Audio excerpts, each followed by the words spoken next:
anyone hooked on this kind of mobile series? Let's just say it's bearable, but if you're addicted to this kind of mobile series, honestly, this is what you call being hooked. Once you're hooked, it's so hard to stop. You don't even know how to stop. Whenever you have free time, you just keep watching, keep watching. Oops, watching again. Now, just think about it. If people are this addicted to vertical series, imagine how much money is pouring into China's vertical microdrama industry.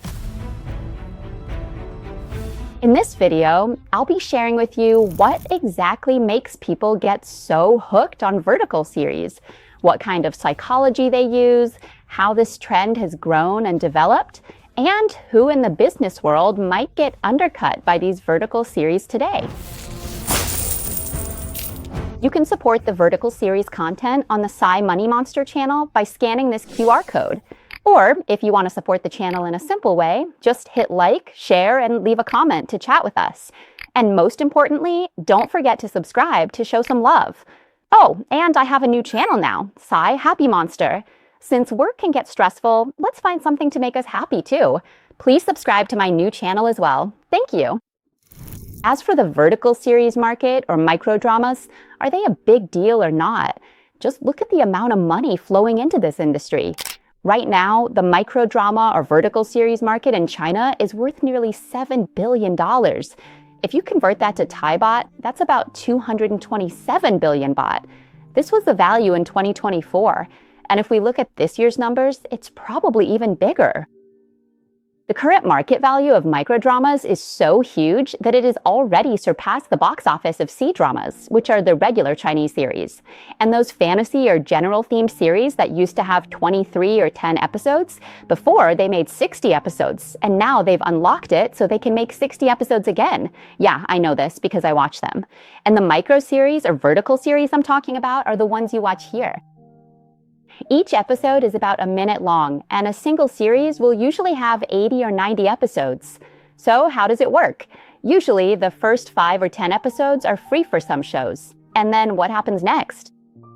If you want to keep watching, you have to pay. Or some people might feel like, I'm strong-willed enough, I won't pay. Even though it tells you, hey, the free episodes are over, and asks you to go into the app and check in. You can check in once a day or do whatever else it wants you to do to earn points so you can keep watching.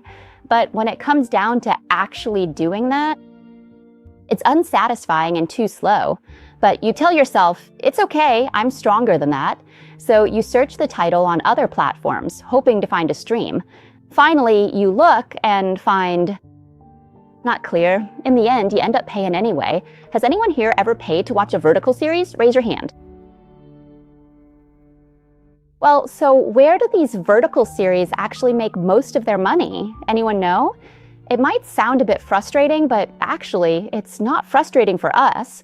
Chinese vertical series make most of their revenue from the United States. You could say that when Donald Trump announced the trade war and said he was going to raise tariffs on Chinese goods, this and that, he forgot to put tariffs on Chinese series. That's why the number of downloads for Chinese vertical series in the United States has already surpassed 10 million times as of April 2025. The number of downloads has increased by 50% compared to last year. As for the number of monthly active users, that's gone up by 300%. This means that in the microdrama industry for Chinese vertical series, the largest share of revenue comes from the United States. 60% of microdrama revenue comes from there. America, because it's a country where, okay, a lot of people watch, right? And most importantly, they can charge higher subscription fees than in other countries. China would probably just say thank you. America, everyone, notice that these vertical series, if you've never watched one, go check it out. Let yourself fall victim to it at least once. It won't hurt much. These vertical series, they barely use any production at all. The production is pretty average, not like those big blockbuster movies, right? And the actors they use, I have no idea who they are. Seems like they could just get anyone to play the roles. Even though the production isn't flashy at all, why is this industry able to generate so much value? It's worth 200 billion baht. So the question is, microdramas, since they can make this much money and have grown this much, are they going to disrupt or even topple mainstream media? Here's the thing. For this clip, I think anyone in media, whether you're in small or big media, or anyone investing in media, you need to stick with me until the end of this video. I'll tell you everything, starting from the very beginning of microdramas, how they started.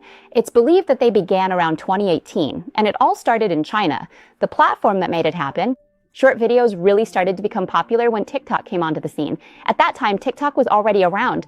Okay, in China, there were microdramas, right? Actually, Thailand had vertical series too, but we called them something else. We called them moral dramas. Huh? Did you watch them? Did you see them?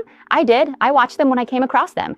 That's why all the big social media platforms started creating channels for short videos. For example, Meta has Reels and Stories on Facebook, Instagram, and so on. Basically, they all had to have it. Even YouTube had to jump in with vertical short video channels. They came out with shorts. And in China, besides TikTok, there was also Douyin and Kuaishou, which really pushed short clips around 2020 to 2021. Do you remember 2020 to 2021? What was that?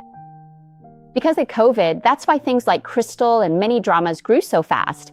Each clip was about 90 to 120 seconds long, just right for people's attention spans. They were designed to be super easy to pick up and watch anytime, whenever you felt like it, without having to set aside time to watch a long series. That's why they're called micro-series. The focus is really on quantity and making them as easy to watch as possible, whenever viewers are most comfortable. That's the technique. The goal is to do whatever it takes to grab the viewer's attention within the very first second. And if you succeed in that first second, you can just keep going. The viewers will stick around and keep watching your story. That's why, a lot of the time, you'll notice that some vertical series start off with really provocative sexual content. Sometimes, honestly, I think it's a bit too much. As for the main storyline, it tends to be pretty repetitive. For example, if it's set in the present day, it usually goes something like this. A regular girl from the countryside, not wealthy at all, ends up falling in love with a billionaire who's disguised himself.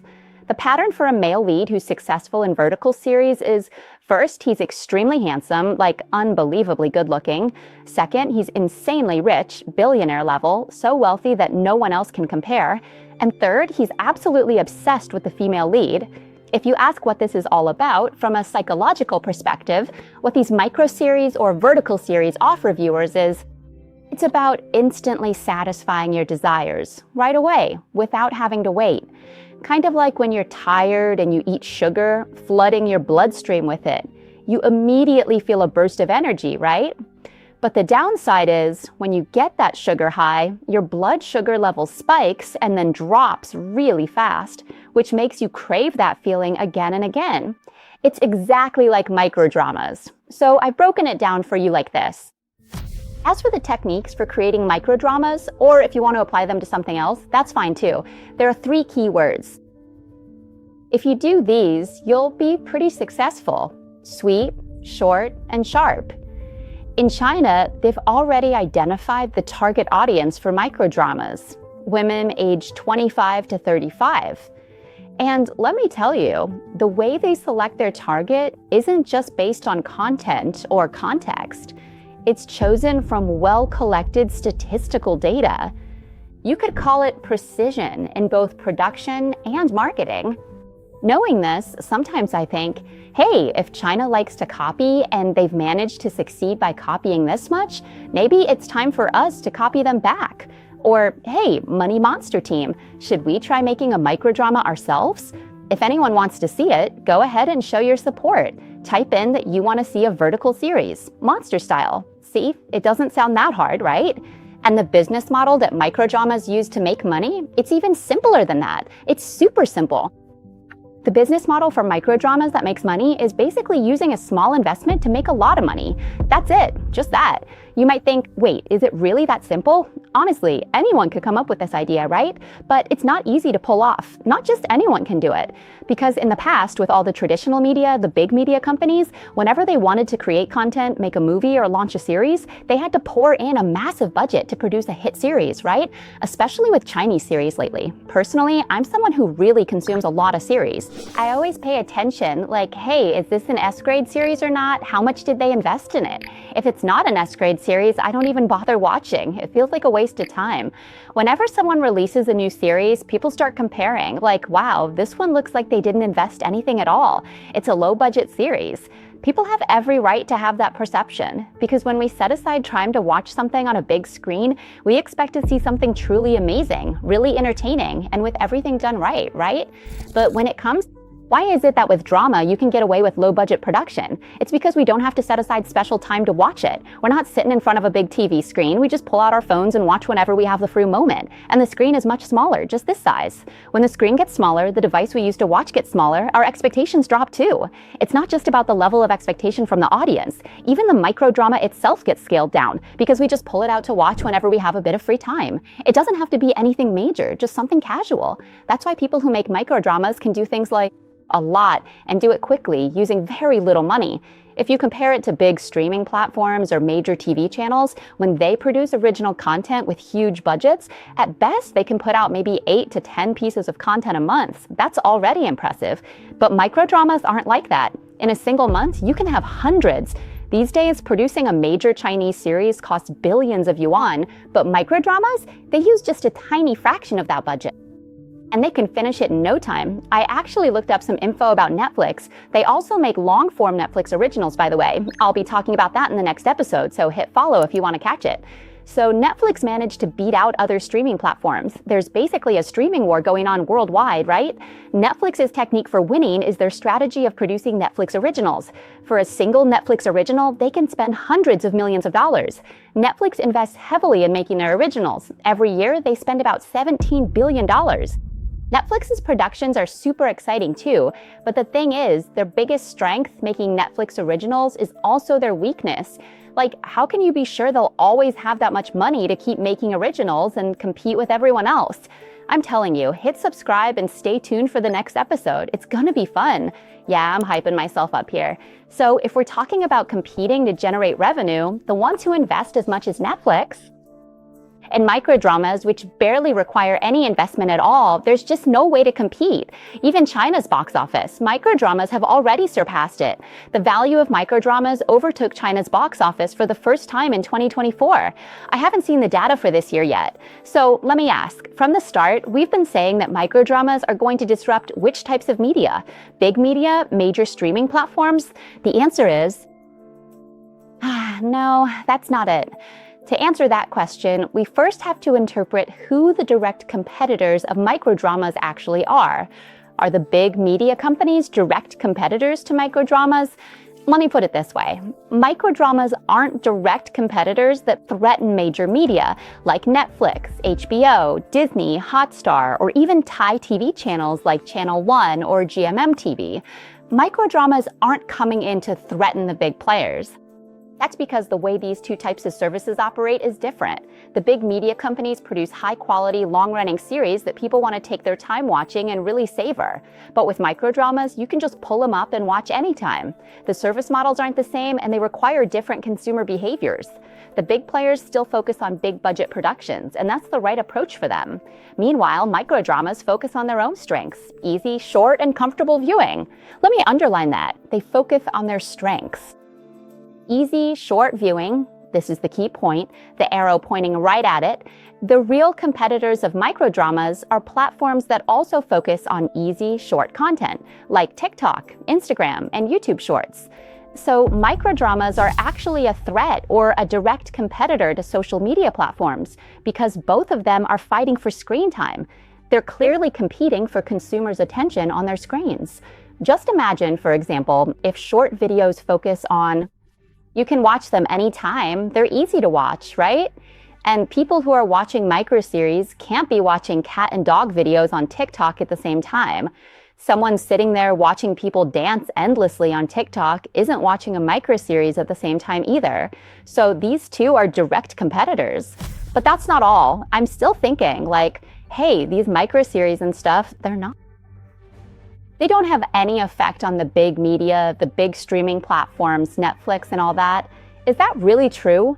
Actually, it's not. Because like I said, okay, big streaming platforms and big channels are offering a different kind of service to consumers with different behaviors than microseries. But do you know what could make microseries compete with streaming or big media? This is actually pretty scary. It's that If microseries can actually change consumer behavior, it would be just like when all those online platforms, YouTube, Facebook, social media, and the like, came in and changed how people consumed content. People used to watch national TV channels like 3, 5, 7, 9, but then everyone moved over to online platforms, right? Back then, if you wanted to watch a drama, you had to wait and watch it together with everyone else. After the news, everyone would watch the drama and the commercials at the same time. And then, everyone used to watch the same shows together, and you could only watch one episode a day, right? But now, nobody waits around to watch dramas together anymore. That hardly ever happens. Like me, I wait until the whole series is out, and then I binge watch the rerun all at once. Just finish the whole thing in one go. And I skip the ads. If I have money, I just pay for the app so there are no ads. Solve the problem with money, right? So what if one day microseries can do the same thing? It could change consumer behavior so that regular people, or even just a certain number of people, would stop binge watching series for 6 or 7 hours straight and instead watch little by little in small bite-sized pieces. If that really happened, would series die out? The answer is no, they wouldn't. That's impossible. There will always be people who want to watch long-form content, like me, for example, so please keep making them.